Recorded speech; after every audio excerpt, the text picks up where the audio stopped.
할렐루야. 네. 참, 이 자리에 선다는 것 자체가 굉장히 떨리는 자리입니다. 왜냐하면 사실 우리가 그 팔복을 지금 계속 나누고 있잖아요. 이 팔복이라는 말씀을 전하고 또한 전하기 위해서 이 말씀을 묵상하고 그런 과정 중에서 감사한 것도 있지만 두렵고 떨리는 것도 굉장히 많이 나타납니다. 왜냐하면 그 뜻을 알면 알수록 너무 깊고도 또 너무 놀라운 말씀들이 계속 보여지기 때문인 것 같습니다. 특별히 오늘 말씀, 오늘 팔복 중에서 마음이 청결한 자는 복이 있나니라는 말씀을 가지고 나눌 때 더 많은 집중력과 또한 성령님의 도우심이 저와 여러분들 가운데 있기를 간절히 소망합니다. 벌써 어린아이는 자고 있네요. 자, 오늘 예수님께서 말씀하신 이 팔복 중에 6번째 말씀, 팔복 전체로 본다면 팔복 말씀의 바로 클라이막스 부분이라고 해도 과언이 아닙니다. 오늘 말씀, 마음이 청결한 자에게 주어지는 복, 이 마음이 청결한 자에게 주어지는 복이 하나님을 볼 것이요 라고 말씀하고 있다는 것이죠. 말씀에서 마치 이 말씀을 잘 보면 마치 예수님께서 이 말씀을 주시려고 하셨구나 라는 간절한 마음, 그 예수님의 마음이 이 안에 담겨져 보입니다. 예수님께서 이런 말씀을 하신 적이 있습니다. 마태복음 13장 35절 말씀입니다. 이는 선지자로 말씀하신 바 내가 입을 열어 비유로 말하고 창세부터 감추인 것들을 드러내리라 함을 이루려 하심이니라.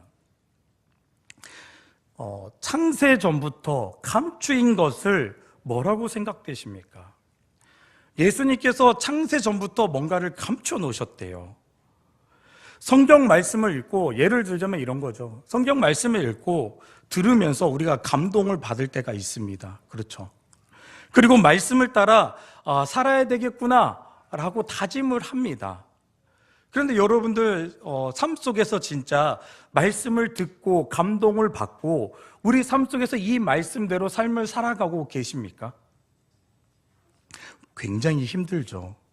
그러나 이 정도를 가지고 창세부터 감추인 것이라고 말할 수 없겠죠.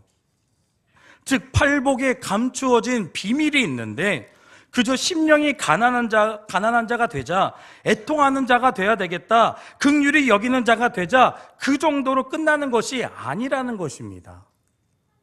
팔복에 드러내고 있는 중심 메시지가 있는데 그것은 바로 내가 그 복이다라는 것이에요. 내가 바로 사람의 모습으로 이 땅에 온 하나님이다 라고 자기 자신을 드러내고 있다는 것이죠. 이 엄청난 비밀을 나타내는 것이 팔복의 목적인 것입니다. 이것을 가리켜서 예수님이 하나님이심을 드러내심이라고도 합니다. 먼저 무엇보다도 우리는 너희가 하나님을 볼 것이다 라는 그 예수님의 말씀, 이 말씀만으로도 굉장히 충격적입니다. 그렇다면 여러분들 중에서 혹시 하나님 보신 분, 나 하나님 봤어요, 있으십니까? 나 하나님 봤어요 하는 분 계세요? 어떻게 하면 그러면 하나님을 볼 수 있을까요? 이게 어떻게 하면 가능해질까요? 먼저 우리는 예수님께서 말씀하신 이 본문에서 쓰신 본다라는 단어, 이 단어가 헬라어로 호라오라고 말합니다. 호라오. 이 말을 영어로 어떻게 표현하냐면 to see라고 말하는데 육안으로 보인다라는 것이에요. 보다라는 것이니까. 그리고 히브리어로는 라라고 말합니다. 라. 그 뜻은 어떤 뜻이냐면 눈으로 감찰하다, 감독하다라는 의미로 볼 때 그냥 보이는 것을 말하는 것이 아닙니다. 하나님이 분명하게, 그것도 명확하게 본다라는 뜻으로 사용하고 있다는 것이죠. 하나님이 보여진다라는 것입니다. 그런데 이게 문제예요. 무엇이 문제일까요? 성경에는 하나님을 눈으로 본 자가 없다라는 것을 분명하게 말씀하고 있다는 것입니다. 구약에도 신약에도 마찬가지입니다. 그러다 보니까 하나님을 보았다 하는 것은 거짓말을 했다거나 하나님의 임재를 느끼거나 경험한 것을 보았다라고 표현하는 사람들이 많다라는 것이죠. 이것을 주님의 제자였던 요한을 통해서 이렇게 말씀하고 있습니다. 요한복음 1장 18절 그 첫 번째 절에 이렇게 말해요. 본래 하나님을 본 사람이 없으되라고 표현하고 있습니다. 자, 본래라는 말, 처음부터 하나님을 눈으로 본 사람이 없다라는 것이죠. 그런데 다시 이 문제의 원점으로 다시 돌아가서 본다면, 이 말씀을 다시 본다면 예수님께서 하나님을 눈으로 명확하게 볼 것이다, 보여졌다라고 표현하고 있지 않습니까? 물론 이 본다라는 말, 이 단어는 자주 사용되는, 같이 쓰여지는 단어가 있는데 바로 야다라는 건데 이것은 안다라는 것입니다. 하나님을 본다라는 것은 하나님을 아는 것이고 경험한 것이고 하나님의 임재를 맛보았다라고 표현하는 것이죠. 그렇게 문자적으로는 그렇게 해석되어질 수 있다라는 것입니다. 더 정확한 뜻은 어떻게 표현하냐면 너희가 분명히 눈으로 하나님을 볼 것이다 라는 의미가 더 정확합니다. 그런데 요한이 말했던 본래 하나님을 본 사람이 없으되 라고 말하고 있지만 그 다음 구절에 이어지는 말씀이 있습니다. 같이 보도록 하겠습니다. 1장 18절입니다. 시작. 본래 하나님을 본 사람이 없으되 아버지 품속에 있는 독생하신 하나님이 나타나셨느니라. 아멘. 이 말씀을 쉽게 설명하면 이겁니다. 처음부터 하나님을 눈으로 본 자는 없었지만 나를 본 자는 하나님을 보는 것이다. 즉 내가 하나님이기 때문에 나를 본 자는 하나님을 본다라는 말씀을 하고 계시고 있는 것이죠. 당시에 제자들과 또 이 말을 듣는 사람들은 이 말씀이 무엇인지 깨닫지 못했습니다. 예수님이 누구신지 그저 좋은 말씀하시는 뛰어난 랍비, 선생님처럼 여겨지고 있었다라는 것이죠. 그냥 한 분의 선생님으로만 보여졌지 이분이 하나님이시고 이분이 정말 우리의 구원자이심을 깨닫지 못했다라는 것입니다. 오늘 예수님께서는 우리에게 말씀하십니다. 내가 바로 하나님이다. 그래서 나를 본 자는 하나님을 볼 것이다 라고 말씀하고 있는 것이죠. 그런데 오늘 말씀에는 너희가 나를 봄으로 하나님을 본 것이다 라고 거기서 끝나는 것이 아닙니다. 다른 조건 하나를 더 걸고 계십니다. 바로 마음이 청결한 자라고 표현하고 있습니다. 마음이 청결한 자가 하나님을 본다라는 것이죠. 그렇다면 마음이 청결하다라는 말씀의 뜻, 이것이 무엇일까 우리는 고민해 봐야 됩니다.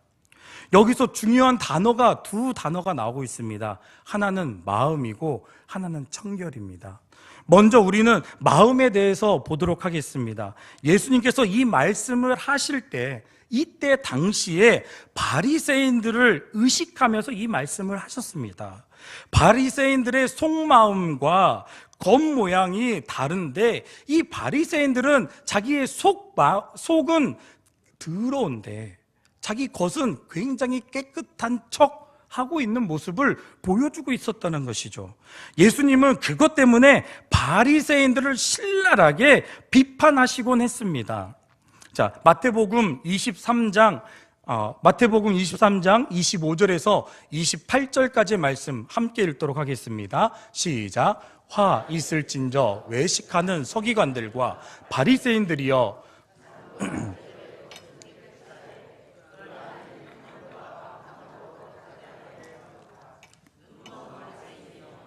너는 먼저 안을 깨끗이 하라. 그리하면 겉도 깨끗하리라.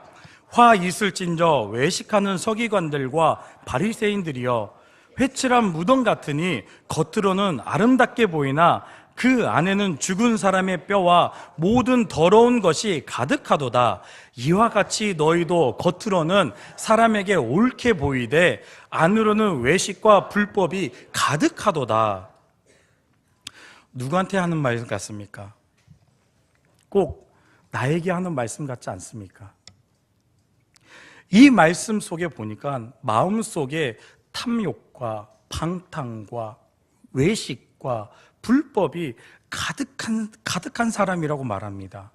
그 사람을 부를 때 어떻게 부르고 있습니까? 눈먼 바리새인아라고 말하고 있습니다. 혹시 이 말씀을 읽다가 생각나시는 분 누구 계셨어요? 이 말씀을 읽다가 이런 사람이 있어, 내 주위에 이런 사람이 있어 라고 생각되시는 분 계세요? 누굴까요? 네, 가슴에 손을 얹어 보십시오. 누구라고요? 권사님 맞습니다. 나. 다른 사람 생각할 필요가 없어요. 우리가 탐욕과 방탕과 외식과 불법이 가득한 사람이 나예요, 나. 내가 지금 그렇게 살고 있잖아요. 그러면서 나에게 뭐라고 말하고 있어요? 이 눈먼 바리새인들아. 이 온갖 죄를 다 범하고 있는데 우리 교인들은 아니고 저 교인들 온갖 죄를 다 범하고 있는데 나는 그리스도이니까, 나는 의로운 자니까 막 세상에 나가면 의로운 사람처럼, 나는 정말 괜찮은 사람처럼, 그러고 나를 외식한 자처럼 살아가고 있지는 않으십니까? 따라서 하나님을 보기 위해서는 어떻게 해야 되겠습니까? 마음의 탐욕과 방탕과 외식과 불법이 없어야 함을 말씀해 주고 있는 것이죠. 마음이 청결하다는 것은 우선 욕심이 없고 착하고 정직하며 의로움이 있어야 함을 말씀하고 있습니다. 이야기를 들을 때는 이런 사람이 난데 라고 생각되시는 분 계십니까? 우리가 말씀을 통해서, 이 말씀에서 우리에게 주고 있는 깨달음은 예수님께서 하나님을 보기 위해서 우리의 머리가 맑을 것을 말하는 것이 아니라 우리의 마음에 청결할 것을 가르치고 또한 그것을 주목하고 계시다라는 것이죠. 우리의 머리가 맑은 것을 원하는 것이 아니라 우리의 마음이 청결하게 될 것을 말씀하고 있다는 것입니다. 신앙은, 우리가 생활하는 이 신앙생활은 마음가짐의 문제입니다. 우리 개개인의 신앙생활이나 교회 공동체 일이나 활동에서 예리한 지성과 날카로운 판단도 중요합니다. 그러나 그것만으로는 그쳐서는 안 되는 것이죠. 그보다 더 중요한 것은 내 마음의 청결과 순종적인 삶이 같이 동반되어져서 내 삶 속에 보여져야 되는 것입니다. 그래서 그것이 살아서 하나님이 살아계심을 보여줘야 되는 것이죠. 히브리인들이나 그리스도인들에게 있어서 중시되었던 것은 머리가 아니고 마음이었던 것이죠. 하나님을 경외하는 것을 머리로만 하는 것이 아니라 마음으로 하라는 것입니다. 그래서 성경은 지혜로운 머리라고 표현하지 아니하고 언제나 지혜로운 마음이라고 표현하고 있습니다. 성경은 인간성의 중심을 머리에 두고 있지 않습니다. 늘 마음에 두고 있다는 것이죠. 예수님은 인간의 모든 지적 또한 감성적, 의지적 행동을 낳는 그 근원이 마음의 청결함을 말씀하고 있습니다. 왜 그런지 아십니까? 온갖 더러운 것들이 다 이 마음에서 나오기 때문에 그렇습니다. 마태복음 15장 18절에서 19절 말씀에 이렇게 말씀하고 있습니다. 같이 읽겠습니다. 시작. 입에서 나오는 것은 마음에서 나오나니 이것이야말로 사람을 더럽게 하느니라.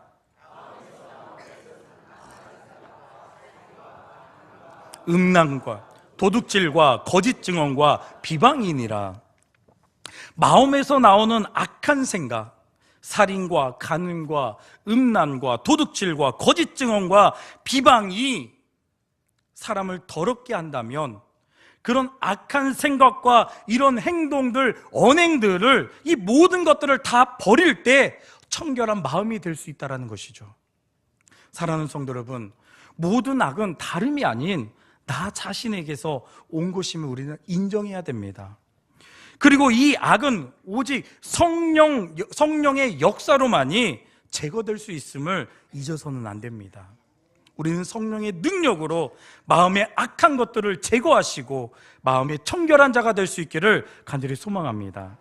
그래서 예수님께서 마음이 청결한 자는 복이 있다라고 말씀하십니다. 우리가 복된 삶을 살아가는 것에 있어서 바로 이것이 핵심이고 절정이라고 말씀하시는 거죠. 마찬가지로 이에 따르는 하나님의 그 약속 또한 그 절정에 달했다고 할 수 있는데, 왜냐하면 심령이 가난한 자는 복이 있나니 뭐라고 하죠? 천국이 그들 것이다 말하고 있습니다. 이것은 지금까지 팔복의 내용을 쭉 살펴보면 이거예요. 애통하는 자는 복이 있나니 그들이 위로를 받을 것이고, 온유한 자는 복이 있나니 그들이 땅을 기업으로 받을 것이고, 의에 줄이고 목마른 자는 복이 있나니 그가 배부를 것이고, 긍휼히 여기는 자는 복이 있나니 그들이 긍휼히 여김을 받을 것이다 라고 말씀하셨는데, 이 모든 복의 약속은 우리가 하나님을 보지 못한다면 아무 의미가 없다라는 것입니다. 예수님의 그 바리새인들을 향한 비판에서 엿볼 수 있듯이 청결한 마음은 위선적이거나 또한 이중적인 마음이 아니라 오직 한 마음, 주님을 향한 그 마음을 말씀하고 있는데, 즉 무엇을 따로 감추고 있지 않은 아주 깨끗한 마음을 말씀하고 있는 것입니다. 왜 있잖아요, 우리가 한편으로는 하나님을 사랑한다고 하면서 우리는 세상의 많은 것들을 사랑합니다. 돈을 사랑해요. 어떤 사람은 막 신발을 갖다 모으는 사람이 있었어요. 돈만 생기면 신발을 사. 그렇잖아요. 어떤 분들은 막 옷을 사. 그리고 어떤 사람은 모자를 좋아해서 모자를 사. 근데 하나만 없어져도 어떻게 될까요? 세상 다 잃은 것처럼 울립니다. 하나님을 사랑한다고 하지만 세상의 것을 우리는 더 사랑하고 더 좋아하고 더 갈급해하고 삶을 살아가고 있는 거죠. 한편으로는 하나님께 영광을 돌린다고 하고 있지만 어떻습니까? 진짜 그렇습니까? 내 이름이 높임받기를 원하고, 내가 좀 더 다른 사람보다 높게 있기를 바라고, 그래서 다른 사람을 밟고 올라가야지만이 내가 살 것 같고, 이게 우리 사람의 마음 아니겠습니까? 한편으로는 하나님 나라와 그 의를 구한다고 하면서 늘 자신이 먹고 마시고 입는 것, 그리고 즐기는 것에 우리는 그것에 신경을 쏟고 그렇게 삶을 살아가려고 일을 하고 노력하고 더 많이 거두려고 하고 있지 않습니까? 우리는 결코 청결한 마음을 가졌다고 말할 수 없으며, 진정한 복이 있는 사람이라고 말할 수 없는 것이 이런 것이지 않겠습니까? 마음이 청결하다는 것은 단순히 윤리적인 의미에서 착하고 순진하고 욕심이 없음을 뜻하는 것이 아니라는 것입니다.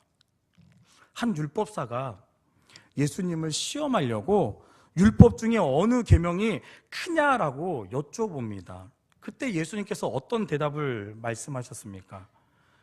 마태복음 22장 37절과 38절 말씀입니다.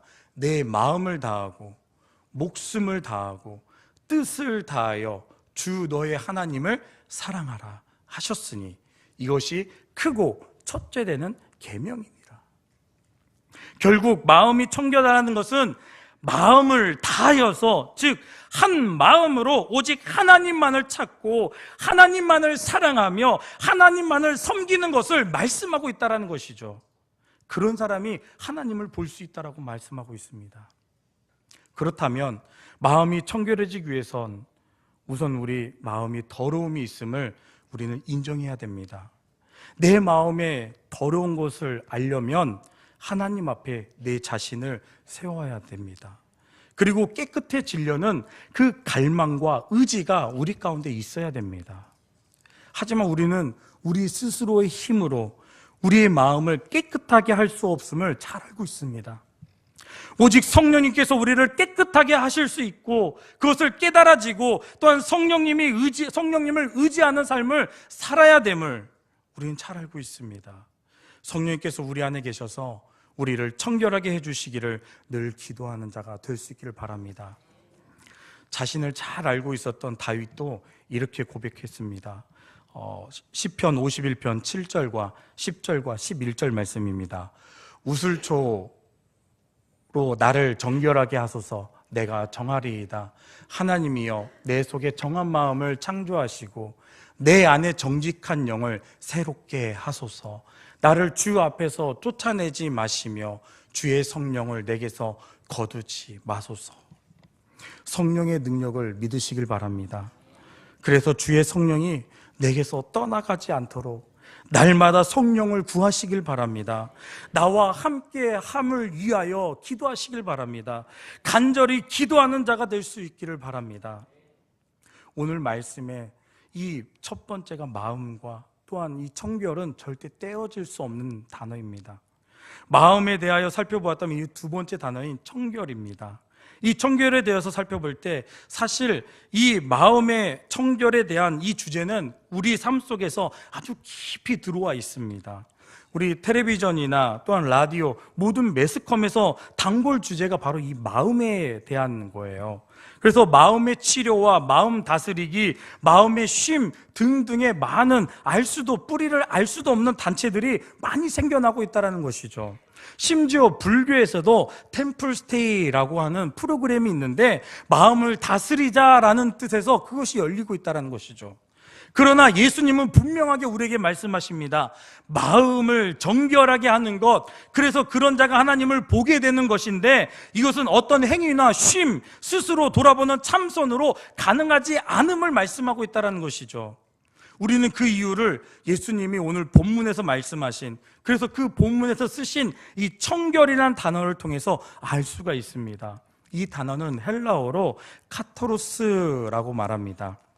일반적으로 이런 뜻은 어떤 뜻이냐면 깨끗하게 하다, 정결하게 하다라는 의미입니다. 하지만 이것은 율법적인 개념으로 봤을 때 흠이 없음을 말하고 다른 것이 섞이지 않은 순전함을 뜻할 때 이 단어를 사용합니다. 즉, 이 말은 이스라엘 백성들이 가장 좋아하는 단어이고 자주 쓰고 있는 단어이기도 합니다. 그래서 하나님께 드리는 제물이나 음식, 또한 거룩한 제사장이나 레위인들에게 자주 사용했던 단어가 바로 이 카타로스라는 단어였다는 것이죠.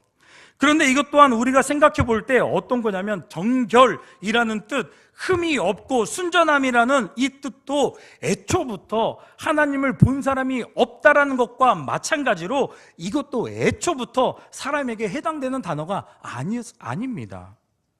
하나님 외에 어떤 것도, 즉 사람이나 모든 만물은 결코 흠이 없다라고, 순전하다라고 말하지 못한다라는 것이죠. 즉 하나님은 이것을 통해 장차 오실 예수 그리스도가 어떤 분인지를 알게 하시기 위한 것이었습니다. 또 어떤 율법으로도 결코 또 어떤 것이나 사람이 흠이 없고 온전해질 수 없음을 계속적으로 말씀하고 있는 것입니다. 예수님이 이 땅에 오심으로 말미암아 우리가 비로소 흠이 없는 존재로 하나님의 자녀가 될 수 있다라는 말씀을 하고 있습니다. 에베소서 1장 4절 말씀입니다. 같이 읽겠습니다. 시작. 사랑 안에서 그 앞에 거룩하고 흠이 없게 하시려고. 잘 보십시오. 이스라엘 백성들은 하나님이 주신 그 당신의 그 그림자만을 쫓습니다. 그래서 행위의 율법을 최고로 칩니다. 전통의 율법을 따라갑니다. 종교의 율법을 따라가려고 합니다. 자아의 율법을 자신들이 만들어서 그거를 지키려고 합니다. 세상의 가치와 율법을 하나로 보고 있어서 세상의 가치가 최고로 여기면서 삶을 살아가고 있다는 것이죠. 스스로 흠이 없게 하고 순전하게 하고 정결하게 하고, 즉 자신들이 죄 없음을 자랑으로 여기면서 살아가고 있다는 것입니다. 내가 선하게 살았으니까 나는 흠이 없는 사람이야, 나는 법이 없어도 사는 사람이야 라고 하면서 자기 자신을 거룩한처럼, 흠이 없는 자처럼 자신이 그런 사람이라고 말하면서 삶을 살아가고 있다는 것이죠. 성경은 이렇게 말씀하십니다. 갈라디아서 3장 23절. 믿음이 오기 전에는 우리가 율법 아래 매인 바 되고 계시될 믿음의 때까지 갇혔느니라. 율법에 의해서 포로가 되었다라고 말씀하고 있는 것이죠. 그런데 주님은 이런 우리들을 위해서 스스로 속죄, 죄물이 되셔서 피 흘리신 그 이유가 무엇이겠습니까? 갈라디아서 4장 5절 말씀에 이렇게 말씀하십니다. 그것은 율법 아래에 있는 사람들을 속량하시고 우리로 하여금 자녀의 자격을 얻게 하려고 라고 말씀하고 있습니다. 하나님께서 직접 우리를 위해서, 율법 아래에 있는 이 사람들을 위해서, 율법에 포로된 우리들을 위해서, 율법에 붙잡혀 삶을 살고 있는 저와 여러분들을 위해서 그 모든 것 안에서 속량시켜 주기 위하여 우리들을 하나님의 자녀로서의 삶, 즉 하나님 자녀로서의 그 자격을 회복시키시기 위하여 직접 이 땅에 오셔서 제물이 되어 주셨다라고 말씀하시는 것이죠. 이것이 율법이 필요 없고 율법이 무가치하다는 말이 아닙니다. 바로 율법의 한계와 정체성에 대해서 분명하게 이야기하고 있는 것이죠. 사랑하는 성도 여러분, 우리 스스로 아무리 노력한다 해도 하나님이 원하시는 흠이 없고 순전한 삶을 살아갈 수가 없습니다. 그것은 오직 하나님의 은혜로만이 우리는 그렇게 살아갈 수 있는 것입니다. 그래서 오늘 우리에게 주시는 말씀, 즉 마음이 청결한 자는 복이 있나니 그가 하나님을 볼 것이요 라는 말, 이제는 율법의 시대, 제사의 시대, 그것을 마침의 시대가 다가왔다라고 말하면서 이제부터는 은혜의 시대요, 성령의 시대가 도래했음을, 이 엄청난 시대가 우리에게 열렸음을 보여주는 말씀입니다. 오직 아버지 품속에 독생하신 자인 바로 예수님을 본 자만이, 그리고 친히 제물 되심을, 그 피 흘리심을, 십자가의 사건을 믿는 자만이 그 피를 통하여서, 그 보혈을 통하여서 비로소 나의 마음이 깨끗해질 수 있고 내가 청결한 사람이 될 수 있다라고 고백하고 있다는 것입니다. 요한일서 1장 7절 말씀에 보면 이렇게 말씀하고 있습니다. 하나님의 아들 예수의 피가 우리를 모든 죄에서 깨끗게 하실 것이다. 여기서 이 깨끗해라는 단어가 카타로스 단어로 사용됐다라는 것이죠.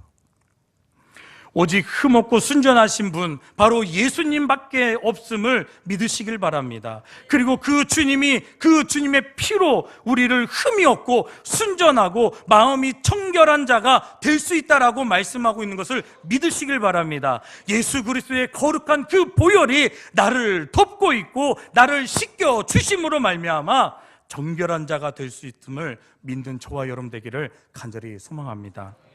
말씀을 맺고자 합니다. 사랑하는 성도 여러분, 마음이 청결한 사람은 복이 있는 사람입니다. 마음이 청결한 사람은 마음의 탐욕과 방탕과 외식과 불법이 없는 사람을 뜻합니다. 욕심이 없이 착하고 또한 정직하며 의로운 사람입니다. 하나님께서 금하신 모든 악한 생각과 언행을 다 버린 사람입니다. 마음이 갈라지지 않고 안과 밖이 같은 사람입니다. 한 마음으로 오직 하나님만을 찾고 하나님만을 사랑하며 하나님만을 섬기는 사람입니다. 항상 자기 자신을 하나님 말씀 앞에 세우고 성령님께서 말씀하시는 그 말씀에 순종하며 삶을 살아가는 자를 말합니다. 말씀과 성령 안에서 하나님 나라와 그 의를 구하며 또한 마음이 청결해지는 사람만이 하나님을 보고 하나님 나라를 차지하게 될 것입니다. 이런 사람이 참으로 복 있는 사람이라고 주님께서 말씀해 주고 있습니다. 사랑하는 성도 여러분, 예수 그리스도를 온전히 바라보시길 바랍니다. 우리를 온전하게 하시는 예수 그리스도, 우리 믿음의 주인이신 바로 그 예수 그리스도, 십자가에 죽으시고 우리를 위해 부활하신 예수 그리스도를 바라볼 때 그분으로부터 나오는 보혈의 능력이 우리를 깨끗하게 할 것이며 그 입술에서 나오는 말씀의 능력이 우리를 깨끗하게 할 것입니다. 이처럼 우리 모두가 깨끗이 씻기고 우리의 마음이 깨끗해졌을 때 우리는 하나님을 보게 될 것입니다. 그렇다면 우리가 하나님을 볼 수 있다는 뜻은 무엇일까요? 그것은 바로 나의 마음 깊은 곳에서 하나님을 느끼게 된다는 것입니다. 3월 달부터 저희 교회에서 봄 대신방이 시작됐습니다. 그리고 먼저 저는 1공동체와 4공동체를 맡고 있는데 1공동체 3월 달에 신방을 거의 다 마쳤어요. 그리고 4공동체도 지금 맞춰가고 있는 상황입니다. 제가 요즘 들어서 많이 느끼는 게 내가 이렇게 사역하는 게 기쁜지 처음 느껴봅니다. 지금 20년이 넘는 부교육자 생활을 해왔는데 지금 우리 교회에서 이 목회를 하고 있는 게 가장 행복합니다. 이 거짓말이 아니에요. 네. 목회를 하는데, 이 부교육자로서 목회를 하는데, 사랑하는 목사님, 사모님 다 좋아요. 성도들 너무 좋아요. 그리고 저랑 같이 다니던 우리 권사님들이 정말 피곤해 하실 거예요. 왜냐하면 제가 신방하면요, 한 사람을 붙잡고 2시간을 신방을 해요. 그런데 짧게는 1시간 반, 그리고 길게는 2시간을 신방해요. 2명이 같이 받아도 4시간을 해요. 네. 그러면 저 쫓아다니는 권사님도 얼마나 힘드시겠어요. 그렇죠. 그런데 이 육체는 자꾸 지쳐가는데 이 영적인 부분은 계속 채워지는 거예요. 말씀을 나누는데 계속 교제를 나누고 이런 일이 있어요. 말씀을 그냥 읽어요. 말씀을 읽고 있는데 앞에서 울지도 않고 있다가 갑자기 말씀 있는 순간에 그 말씀이 살아 역사하셔서 그분 마음 가운데 음성으로 들리는 거예요. 그러니까 갑자기 이분이 말씀을 보는 순간 은혜를 받아서 저는 말씀을 읽고 있는데 계속 콧물, 눈물이 섞어서 계속 내려오는 거예요. 이런 일들이 계속 벌어지고 있다는 거죠. 그런데 제가 기쁘지 않으냐 할 수가 없잖아요. 그런 분들과 함께 목회를 하고 있다는 그 자체가 얼마나 감사한지. 제 영적인 마음, 이 영적인 것들이 굉장히 깨끗해진 것 같은 느낌 있잖아요. 그리고 아침에 새벽 예배 끝나고 말씀이 생각나면 막 교육자실로 뛰어 올라가요. 올라가서 성경 말씀을요, 또 막 찾아요. 찾고 보고 그 말씀을 하루 종일 아침에 계속 묵상하다가 신방 되면 또 신방 갑시다 하고 권사님과 함께 막 뛰쳐나가요. 왜? 하나님이 그 말씀을 통해서 역사하시는 그 막 전율을 느끼게 하는 닭살들이 막 나타나게 역사하시는 모습을 보여주니까요. 가정마다 그렇게 은혜를 받고 감사하게 되고 또한 하나님을 바라볼 수 있게 되는 그 자체가 얼마나 감사한지 모릅니다. 저는 이런 모습을 보면서 하나님께서 하셨구나. 하나님께서 역사하시는구나. 제 어떤 능력이 있는 게 아닙니다. 하나님의 말씀이 그 마음속에 심겨져서 그 마음속에 하나님의 음성이 들리게 되고 하나님의 말씀이 진짜 살아 역사하심을 바라보게 되는 것입니다. 이게 은혜 아니겠습니까? 하나님의 임재를 느끼기 시작하고 하나님의 음성이 들리기 시작하고 하나님의 마음이 전달되어지는 것입니다.